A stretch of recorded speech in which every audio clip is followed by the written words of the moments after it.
Hello दोस्तों, कैसे हो आप लोग। आज की कहानी किचकांडी नाम की एक चुड़ैल के बारे में हम लोग सुनने जा रहे हैं। तो ईयरफोन्स लगा लीजिए और मेरी स्टोरीज को इमेजिन कीजिए, आपको मज़ा आएगा। किचकांडी, जिसे किचकन्या भी कहते हैं, जो कि नेपाल के पहाड़ी इलाकों में ज़्यादातर देखी जाती है। लोगों का कहना है कि किचकांडी एक खूबसूरत लड़की का अवतार लेती है और मर्दों को लुभाती है। वो मर्दों को अपने जाल में फंसाकर उनकी जान धीरे धीरे लेती है, जैसे कि उनके शरीर को पूरा खोखला कर देना। लोग ये भी कहते हैं कि किचकांडी के बाल बहुत लंबे होते हैं और उसका शरीर एकदम सफ़ेद होता है और वो दिखने में बहुत खूबसूरत लगती है। किचकांडी को उसके पैर देख के हम पहचान सकते हैं। किचकांडी के पैर उल्टे होते हैं और ये भी कहा जाता है कि अगर किचकांडी ने हमारी आंखों में देखा और हमारी आंख उसकी आंखों से मिली तो हमारी मौत पक्की है। जब तक वो हमें मार ना दे तब तक वो हमारा पीछा नहीं छोड़ती। किचकांडी ज़्यादातर मर्दों को ही मारती है और वो औरतों को कुछ नहीं करती। मेरा नाम नीरज है और मैं तेलंगाना के हैदराबाद का रहने वाला हूँ। मैं पेशे से सॉफ्टवेयर इंजीनियर हूँ, पर हर साल मैं एक महीने की छुट्टी लेके मैं यहाँ से वहाँ घूमा करता था। आप मुझे पार्ट टाइम ट्रैवलर भी कह सकते हो। मुझे घूमना बहुत पसंद था। तो ये बात 2018 की है। मैं उस टाइम पे नेपाल में घूमने गया था। वहाँ पे मेरी दोस्ती कुछ लोगों से हो गई थी। हम लोग इतने अच्छे दोस्त बन गए थे कि मैं उनके घर ही रह रहा था। तो एक रात मेरे दोस्त विष्णु ने प्लान बनाया कि क्यों ना हम लोग जंगल में जाएंगे और फिर खाएंगे पिएंगे, दोस्त के ही खेत में जाके सो जाएंगे। मुझे अभी उसका आइडिया बुरा नहीं लगा। मुझे पार्टी करना बहुत पसंद था। विष्णु के साथ उसके 2 दोस्त थे। और हाँ दोस्तों, मैं नेपाल के एक छोटे से गांव में था। मैं किसी कारण उस गांव का नाम नहीं ले सकता। हम लोग रात के 9 बजे ही जंगल के लिए निकल चुके थे। जंगल में पहुंचे और हम लोगों ने तकरीबन 2-3 घंटे तक खाया पिया और मज़े किए। अब रात के 2:30 बज चुके थे। हमने सोचा कि अब बहुत हो चुका, हम लोगों को अब यहाँ से जाना चाहिए, क्योंकि वो इलाका इतना जंगली था कि जंगली जानवरों का डर था। और हम लोगों ने भी गाड़ी की चाबी कहाँ खो दी थी हमें कुछ समझ में नहीं आ रहा था। और दोस्त का खेत तकरीबन 2 किलोमीटर दूर था। तो हमने सोचा कि चलते चलते ही जाते हैं, वैसे भी गाड़ी की चाबी मिलना मुश्किल है। मेरे दोस्त चलते चलते आगे निकल चुके थे। मैं थोड़ा पीछे रह गया था। मैं इतने नशे में भी नहीं था। मैंने सिर्फ आधी बोतल पी थी। मैं जैसे ही खेत के लाइन में आया, मुझे अचानक से पीछे से घुंघरू की आवाज़ सुनाई दी। मैं वो आवाज़ सुन के घबराया नहीं था, क्योंकि अगर आप खेतों में रहते हो तो आपको तो पता ही होगा कि ऐसे कीड़े मकोड़े होते हैं जो इस किस्म की आवाज़ निकालते हैं। मैं 10 या 15 कदम आगे गया होऊंगा कि मुझे पीछे से किसी औरत के बुलाने की आवाज़ आई। मैंने बिना कुछ सोचे पीछे मुड़ के देखा तो एक लड़की मुझे बुला रही थी। मैं आपको सच बोलता हूँ, इतनी खूबसूरत लड़की मैंने मेरी ज़िंदगी में कभी नहीं देखी थी। मैं उसे अपना दिल दे बैठा था। उसकी आवाज़, उसके बाल, मैं बस उसके लिए पागल हो गया था। मुझे पता नहीं क्या हो गया था। मैं उस लड़की के पीछे ही चलते जा रहा था। मुझे कुछ भी समझ में नहीं आ रहा था। जंगल के अंदर अचानक ही वो लड़की गायब हो गई। मुझे अचानक से ऐसा महसूस हुआ कि मुझे जैसे होश आया हो। जब मुझे अच्छे से होश आया तो मैंने खुद को जंगल के बीचों बीच पाया और मेरा पैर उसी चाबी के नीचे था जिस चाबी को हम लोग ढूंढ रहे थे। मैं गाड़ी की चाबी लेके आया और फिर गाड़ी लेके दोस्तों के पास पहुंचा। दूसरे दिन से ही मेरी तबीयत खराब होना शुरू हो गई, पर फिर भी मैं उस लड़की के बारे में सोच रहा था। हर रात मैं वहाँ जाता, उस लड़की को देखता और वो लड़की के पीछे जाता और फिर वापस उसी रास्ते से आता। 5-6 दिन तक ये चलता ही रहा। मैंने तय किया था कि अब कुछ भी हो जाए मैं उस लड़की से शादी करूंगा और फिर इंडिया चला जाऊंगा। उस रात को मैं उस लड़की का इंतज़ार कर रहा था। वो लड़की भी आई। मैं उससे कुछ भी बात करूं उससे पहले मेरी नज़र उसके पैरों पर पड़ी। मैंने जब उसके पैर देखे तो उसके पैर उल्टे थे। मैं तभी समझ गया था कि चक्कर क्या है, पर मैं उस लड़की को ये पता लगना नहीं देना चाहता था कि मुझे उसके बारे में समझ आ गया है। मैंने भगवान का नाम लिया और वहाँ से भागने की कोशिश की, पर शायद मेरी किस्मत में और कुछ लिखा था।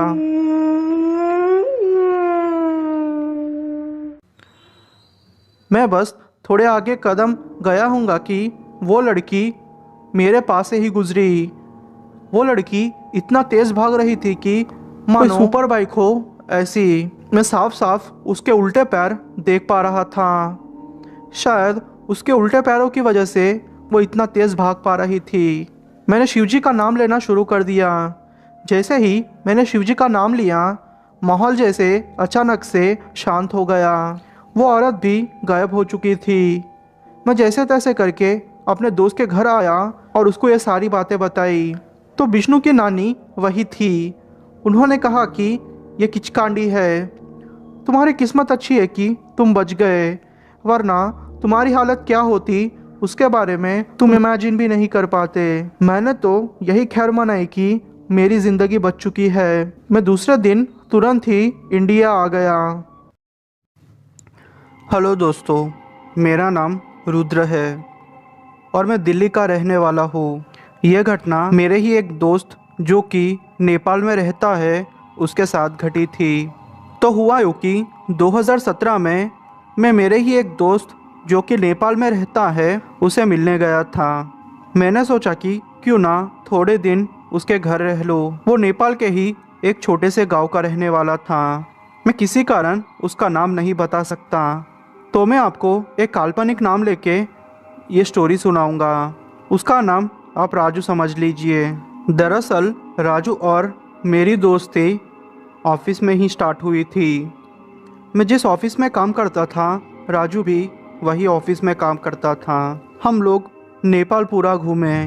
पूरा घूमने के बाद हम लोगों ने सोचा कि अब 2-3 दिन रहते हैं और फिर वापस चले जाते हैं। एक रात हम लोग पहाड़ी इलाके से वापस आ रहे थे। किसी कारण राजू की बाइक मेरे पीछे रह गई थी और मैं आगे चलते जा रहा था। मैंने फिर पीछे मुड़ के राजू के पास बाइक को ले जाके रोका। तब राजू ने कहा कि वहाँ देख, झाड़ियों में कुछ दिख रहा है। जब मैंने झाड़ियों में देखा तो मुझे एक औरत जो कि लाल साड़ी में थी, वो एक रोड के कोने से दूसरे रोड के साइड जा रही थी। मैंने बोला कि अरे यार, ये लगता है कोई लड़की है, शादी से भाग के आई होगी। तो राजू ने कहा कि शायद यार, चलना पूछते हैं जाके। मैं बहुत डरपोक था, तो मैंने बोला कि नहीं यार, मैं नहीं आऊँगा, तू ही जा। पता नहीं वो लड़की थोड़ी ही देर में कहीं गायब हो गई। राजू उसके पीछे चला गया। तकरीबन आधे घंटे तक राजू वापस नहीं आया। मुझे थोड़ी टेंशन हो रही थी। मैंने सोचा कि शायद ये कहीं फंस गया होगा, इसलिए मैं उसे ढूंढने गया। जब मैं उसे ढूंढने गया तो राजू जंगल के दूसरे तरफ वही देखते हुए खड़ा हुआ था। जब मैंने जाके उसके कंधे पर हाथ रखा तो वो जैसे नींद में जागा हो ऐसे बिहेव करने लगा। उसने कहा कि यार, मुझे वो लड़की पसंद है, मैं उसे शादी करना चाहता हूँ। मैंने उसे बोला कि तू पागल है क्या? तू वो लड़की को अच्छे से जानता भी नहीं और ये कैसे कर सकता है तू? उसने बोला कि मुझे कुछ नहीं पता यार, शायद मैं उसे प्यार करने लगा हूँ। वो जिद करने लगा। मैंने भी उसे बहुत समझाया पर वो नहीं समझा।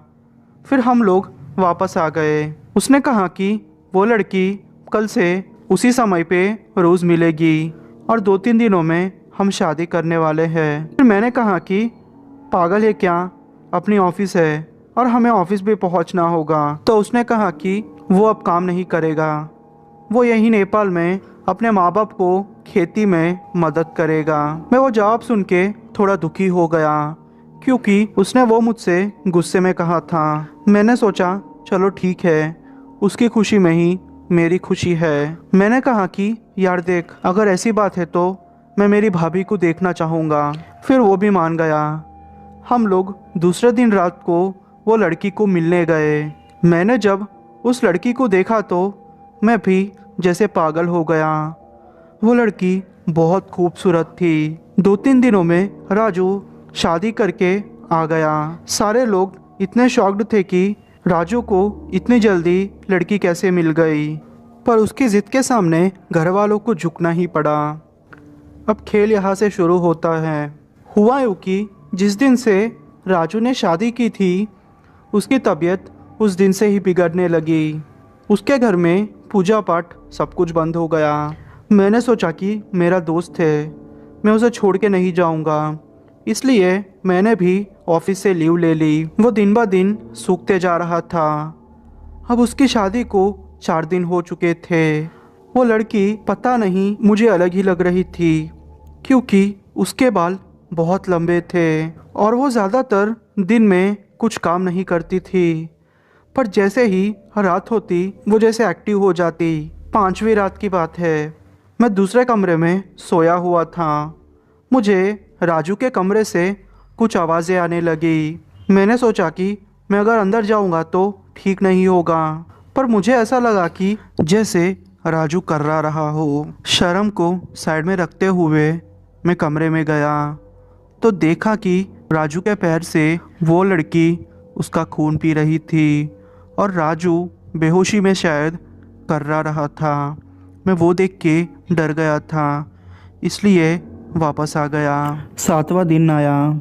मैं उठा और राजू को उठाने की कोशिश की तो राजू उठ नहीं रहा था और उसकी बॉडी एकदम सूख चुकी थी, जैसे कि उसके शरीर के अंदर का खून किसी ने पी लिया हो।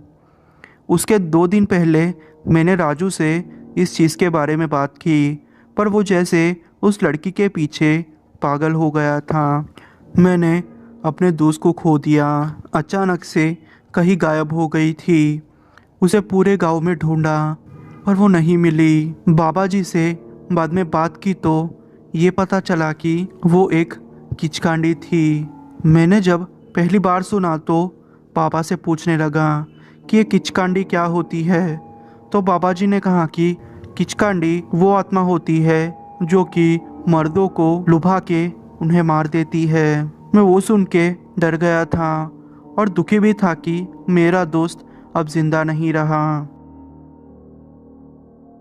मेरा नाम हर्षद है और ये कहानी मुझे मेरे ही एक दोस्त जो नेपाल में रहता है उसकी दादी ने सुनाई थी। तो हुआ यूँ कि मैं मेरे दोस्त के घर नेपाल में घूमने गया था। मेरा दोस्त खेतों में रहता था। हम लोगों ने उसकी दादी से भूतों के बारे में पूछ लिया, क्योंकि बहुत दिनों से मैं भूतों के बारे में सुन रहा था और मैंने किचकांडी के बारे में भी बहुत सुना था। तो दादी ने कहा कि उनके साथ एक ऐसी घटना घटी है जो कि वो कभी भुला नहीं सकती। उन्होंने कहा कि रात में खेत का काम ख़त्म करने के बाद वो और उनके पति दोनों मिलके घर जा रहे थे, तो किसी कारण उनके पति थोड़ा आगे चलने लगे और मेरी दादी पीछे चलने लगी। वो ऐसे ही आगे बढ़ने लगे। अचानक से मेरी दादी को रास्ते में किसी के झाड़ू मारने की आवाज़ सुनाई दी। वैसे मैं आपको बता दूं, खेत के और घर के बीच का रास्ता जंगली एरिया है। मेरी दादी ने जब थोड़ा अंदर जाके देखा तो उन्होंने देखा कि एक औरत जिसके बाल बहुत लंबे हैं वो उसके बालों की मदद से नीचे झाड़ू मार रही है। मेरी दादी उसी समय समझ चुकी थी कि ये किचकांडी है। मेरी दादी भाग के वापस आ गई। वो किचकांडी भी उनके पीछे पड़ गई थी, पर उन्होंने जैसे तैसे करके भगवान का नाम लिया और घर वापस आ गई। घर वापस आई तो उन्होंने देखा कि उनके पति तो पहले से ही घर में हैं। उन्होंने जब पूछा तो उन्होंने कहा कि मेरी दादी ने ही उनको आगे जाने के लिए कहा था, क्योंकि उनको बाथरूम के लिए वहाँ रुकना था। पर यह हो ही नहीं सकता, मेरी दादी ने ऐसा कुछ भी नहीं कहा था। मेरी दादी कहती है कि यह थोड़ी देर के लिए आंखों का धोखा उन्हें हो चुका था। ये घटना मैं कभी नहीं भूल सकती। उसकी हंसी, उसका चेहरा, वो देख के मुझे आज भी डर लगता है। मैंने देखा कि जब वो स्टोरी सुना रहे थे तो उनके हाथ काँप रहे थे और उन्हें ठंडी जैसा महसूस हो रहा था। मैं समझ गया था कि किचकांडी को सच में देखना बहुत ही डरावना होगा।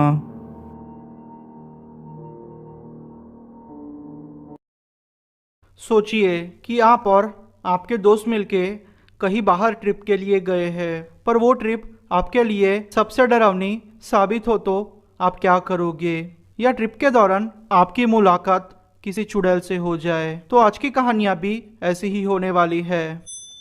हेलो दोस्तों, मेरा नाम नेहा है और मैं असम के एक छोटे से गांव की रहने वाली हूँ। ये घटना मेरे साथ जनवरी 2019 में घटी थी।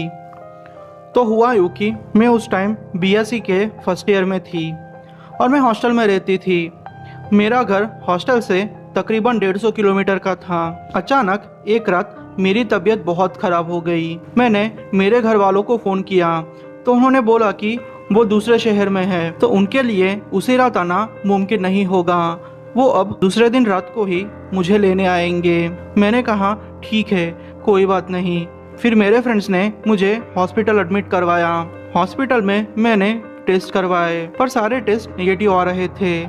डॉक्टर का कहना था कि उन्हें कोई भी प्रॉब्लम का अंदाज़ा नहीं हो रहा, सब कुछ ठीक है। समझ में नहीं आ रहा था कि ये चक्कर क्या है। पता नहीं क्यों मेरी धड़कनें अचानक से बढ़ जाती थी और मुझे जोर का बुखार भी आ चुका था।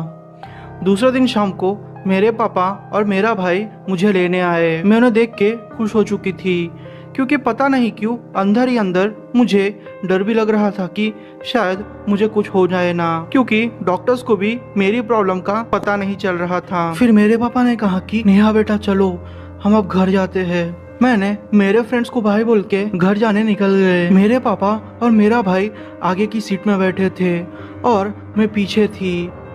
पीछे कोई भी नहीं था। हमारी गाड़ी बड़ी थी। पता नहीं मुझे अजीब सा फील हो रहा था। मुझे ऐसा लग रहा था कि मेरे पास भी कोई बैठा है। सच बोलूं तो एक पल के लिए मुझे लगा कि कोई औरत मेरे पास बैठी है। मैंने जब इसके बारे में मेरे पापा से डिस्कस किया तो उन्होंने बोला कि तुम बीमार हो इसलिए तुम्हें ऐसा फील हो रहा है। फिर मैंने भी सोचा कि शायद मुझे भ्रम हुआ होगा, क्योंकि किसी औरत का मेरे पास बैठना मुमकिन ही नहीं था। पापा ने कहा कि तुम चिंता मत करो, अपनी आंखें बंद करो और सोने की कोशिश करो। मेरा भाई ड्राइव कर रहा था और मेरे पापा मुझे ही देखे जा रहे थे। हर 5 मिनट में मेरे पापा पीछे मुड़ के मुझे देखते। मुझे भी थोड़ा थोड़ा ठीक महसूस हो रहा था, पर तकरीबन 50 या 60 किलोमीटर आगे जाके मेरी तबीयत और बिगड़ गई। मुझे अचानक से घबराहट जैसी महसूस होने लगी। मुझे सांस लेने में तकलीफ हो रही थी। समझ में नहीं आ रहा था कि ये मेरे साथ क्या हो रहा है। अचानक से हमारी कार खराब हो गई। वो सुनसान इलाका था। पापा ने मुझसे बोला कि बेटा तुम चिंता मत करो, हम लोग बाहर जाके देखते हैं कि चक्कर क्या है। फिर पापा ने बोनट खोल दिया। भाई ने कहा कि इंजन में कोई भी गड़बड़ नहीं है, बस हमें थोड़ी देर यहाँ रुकना होगा, तब तक मैं किसी मैकेनिक को लेके आता हूँ। मेरे भाई को किसी ने लिफ्ट दे दी और वो मैकेनिक बुलाने के लिए चला गया। मेरे पापा फिर मेरे पास आए। उन्होंने अपना हाथ मेरे सर पे रखा और कहा कि बेटा तुम्हें तो ज़्यादा ही बुखार है। मैंने फिर मेरे पापा से कहा कि पापा मुझे ऐसा लग रहा है कि मेरे पास कोई औरत बैठी है। प्लीज़ पापा मेरी मदद कीजिए, प्लीज़ पापा मुझे बचा लीजिए। पता नहीं मैं क्या बोल रही थी और मुझे डर भी लग रहा था। मुझे महसूस हो रहा था कि कोई मेरी बॉडी को टच करने की कोशिश कर रहा है। मैं अचानक से मेरे पापा से लिपट गई। मेरे पापा ने मुझे दिलासा दिया कि मेरे आसपास कोई भी नहीं है, पर फिर भी मेरी हालत खराब ही होती जा रही थी। एक पल तो ऐसा आया कि मैं बेहोश हो गई। जब मेरी आँख खुली तो मेरे पापा ने कहा कि तुम 15 मिनट तक बेहोश थी और पता नहीं बेहोशी में क्या बड़बड़ा रही थी। मैंने फिर मेरे पापा से कहा कि पापा मुझे तो कुछ भी याद नहीं है, मुझे तो बस इतना याद है कि मेरी आँख बंद हुई और जब खुली तो आपसे ये सुना कि मैं 15 मिनट बेहोश थी। मुझे कुछ भी समझ नहीं आ रहा था। थोड़ी देर के बाद मेरा भाई मैकेनिक को लेके आ गया। मैकेनिक ने कार चेक की तो उसने कहा कि भाई साहब तकरीबन आधा घंटा या 1 घंटा लगेगा, आप चिंता मत कीजिए, मैं आपकी कार ठीक कर दूंगा। फिर वो मैकेनिक अपने कार में जुट गया। तकरीबन 1 घंटे के बाद हमारी कार ठीक हो गई। फिर हम लोगों ने मैकेनिक को उसकी जगह छोड़ा और फिर वापस हमने हमारा सफ़र जारी रखा। तकरीबन और 20 किलोमीटर आगे गए होंगे कि एकदम से जंगली इलाका शुरू हो गया और अब तो हद ही हो चुकी थी। मुझे एक औरत सच में मेरे पास बैठी हुई दिखाई दे रही थी। वो मेरी तरफ देख के हंस रही थी। उसने सफ़ेद साड़ी पहनी थी। उसका शरीर जल चुका था, उसका चेहरा जल चुका था, उसकी आंखें चमक रही थी। अब मैंने ज़ोर से चिल्लाना शुरू कर दिया। मैं इतना ज़ोर से चिल्लाई कि शायद मेरे पापा के कान ही फट गए होंगे। फिर मेरे भाई ने गाड़ी साइड में रोक दी और मेरे पास आके मुझे उन्होंने कस के पकड़ लिया। मैंने मेरे पापा से कहा कि पापा, अभी अभी उस औरत ने मेरी तरफ देखा, मुझे लगता है कि वो औरत मुझे मार डालेगी, प्लीज़ पापा आप मेरी मदद कीजिए।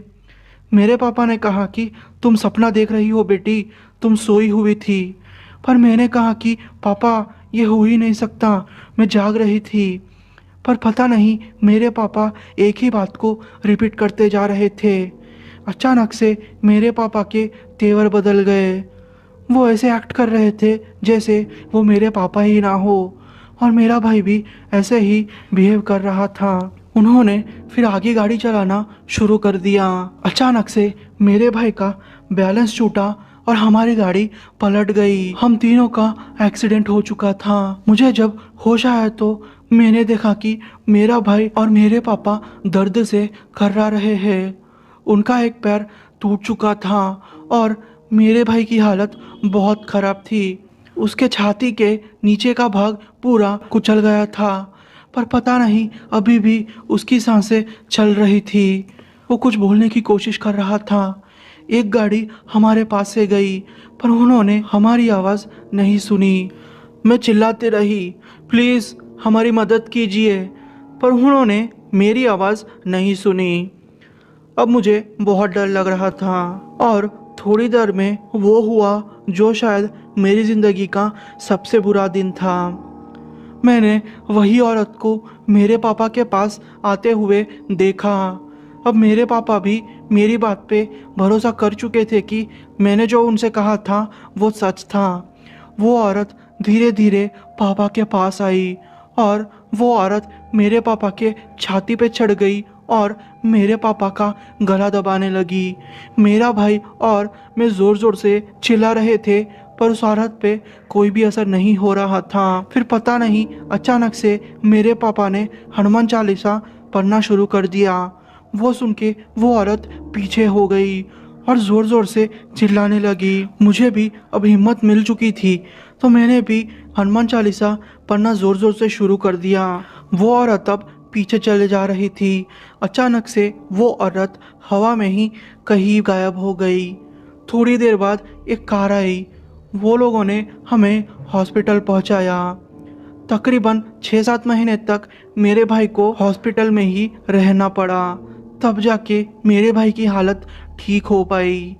उसका पैर काम नहीं करता और मेरे पापा भी एक पैर से चलते हैं। उस रात ने हमारी ज़िंदगी खराब कर दी थी। हम लोगों ने फिर पंडित जी से पूछा तो उन्होंने बोला कि आत्मा मेरे पीछे पड़ी थी। उसने हॉस्टल से ही तुम्हारा पीछा करना शुरू कर दिया था और तुम्हारे पापा ने उस औरत को पहले ही देख लिया था, इसलिए वो एक्ट कर रहे थे कि जैसे उन्हें कोई भी फ़र्क नहीं पड़ता, क्योंकि उन्हें भी पता था अगर उस आत्मा को थोड़ी भी भनक हुई तो वो सबकी जान भी ले सकती है। और जब उसे मौका मिला तो उसने तुम लोगों पे हमला कर दिया। ये तो भगवान की कृपा है कि तुम लोग जिंदा हो, वरना शायद तुम लोग मर जाते। पंडित जी ने मुझे एक लाल धागा दिया और उन्होंने कहा कि ये धागा तुम पहने रहना और उसे कभी भी मत उतारना। तब जाके मेरी तबीयत और मेरा डर कम हुआ। तब से लेके अब तक मैंने धागा पहन के रखा है, पर पता नहीं 2 दिन पहले ही मेरा वो धागा टूट गया। तब से मुझे अजीब सा महसूस हो रहा है। भगवान से यही दुआ करती हूँ कि मेरी तबीयत अच्छे रहे और वो चुड़ैल से या फिर किसी भी भूतिया शक्ति से मेरा सामना ना हो। बस भगवान से यही दुआ है मेरी।